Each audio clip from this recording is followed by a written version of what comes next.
न भगवान ने जब सृष्टि सर्जना की तब बार बार असुरों ने देवता के ऊपर युद्ध करके देवताओं को मृत्यु मुख को ले लिया और देवता लोगों को परेशान किया, मानवों को परेशान किया। तो संसार का कल्याण के लिए देवता लोगों का अमर पद जरूरी था। तो अमृत जैसे औषधि तत्व अमृत और उच्चश्रवा अश्व और ऐरावत हस्ती और पारिजात पुष्प भगवान के हाथ में जो पकड़ते हैं पद्म, और भगवान की कई कई तत्व जो समुद्र मंथन का जरूरी था, इसलिए भगवान को कच्छप अवतार धारण करना जरूरी हुआ। जब मंदराचल को देवता और असुरों ने मिलके आधार बनाया समुद्र मंथन के,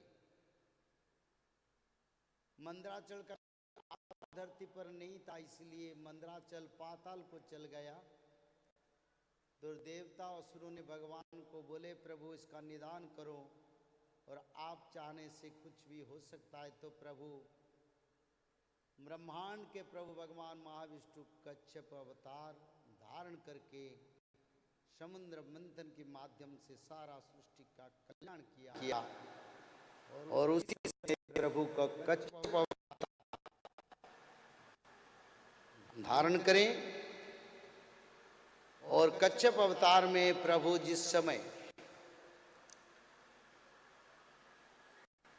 समुद्र मंथन हो रहा था और प्रभु की पृष्ठभाग पर मंदराचल का घर्षण हो रहा था, तो प्रभु उसी समय सो गए थे।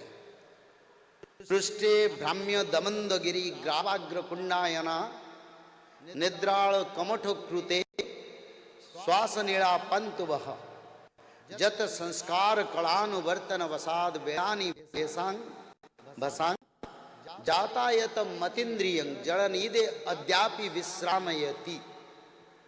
इसका अर्थ है, जब बराहनारायण जब प्रभु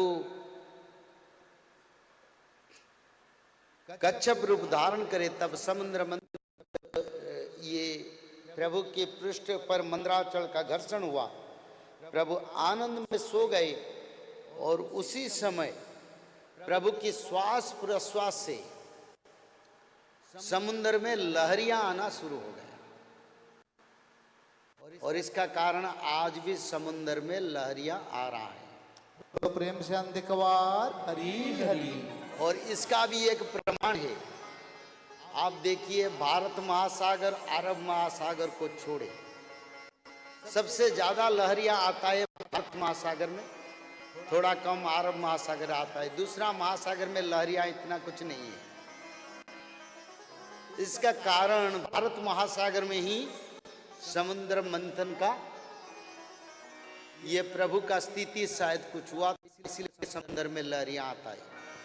विश्व में और कोई समुद्र में जहां लहरियां नहीं है। तो ये जो तत्व है प्रभु की कच्छप अवतार का, बसती दसन शिखरे धरणी तव लग्न शशिनी कलंक कहले